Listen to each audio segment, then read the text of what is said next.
ভালো আছি, বলুন দাদা। যা চাপ দিয়েছেন গো।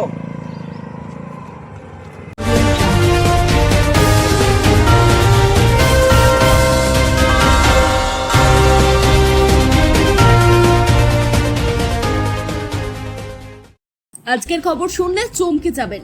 রাস্তার উপর পড়ে আছে পঞ্চায়েতের সব গোপন ফাইল। ঘটনাস্থল পূর্ব বর্ধমান জেলার আউশগ্রাম। মঙ্গলবার ঘুষকরা মানকর রাজ্য সড়কের অভিরামপুর এলাকা।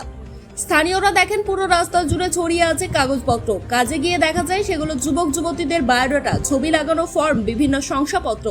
সূত্রের খবর, কাগজপত্রগুলি খতিয়ে দেখে বোঝা যায় এর বেশিরভাগই আউশগ্রামের কোটা পঞ্চায়েত অফিস এবং গলসির মানকর পঞ্চায়েত অফিসের।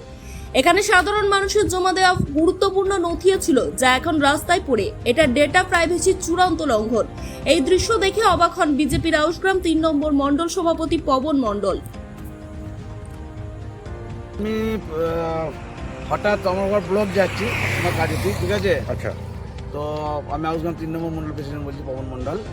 তো হঠাৎ জন্য দেখি গেটটা পেরিয়ে এসে দেখি রাস্তার উপরে প্রচুর পরিমাণে কাগজ ছিল। হঠাৎ যেন কী ব্যাপার, কাগজ দেখি দেখলাম এই মানকর গ্রাম পঞ্চায়েতের কাগজ, কিছু ছেলেদের সার্টিফিকেটও রয়েছে। এ দেখুন, হ্যাঁ, বিভিন্ন রকমের সার্টিফিকেট, তারপরে বিল, বিভিন্ন পঞ্চায়েতের বিল, বিভিন্ন রকম, ঠিক আছে। আচ্ছা। আর মানকরা কোটা দেখা যেটা পেলাম, সেটা তো মানকরা কোটারই বেশি কাগজ রয়েছে। কে বা কারা ফেলে গেল সেটা আমরা ধন্দা আছি। এত পরিমাণ কাগজ কীভাবে এখানে? এটা এর মধ্যে কি কোনো গোলযোগের আওয়াজ পাচ্ছেন আপনি? নিশ্চয়ই গোলযোগের আওয়াজ আছে, নাহলে এখানে হঠাৎ রাস্তার উপরে কাগজ পড়ে রয়েছে, মানেটা কি? এটা কোন গ্রাম পঞ্চায়েত এরিয়া?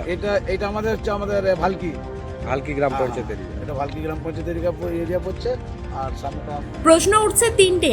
1, এত নথি পঞ্চায়েত থেকে রাস্তায় এলো কিভাবে? 2, এগুলো নষ্ট করার নিয়ম না মেনে ফেলে দেওয়া হলো কেন?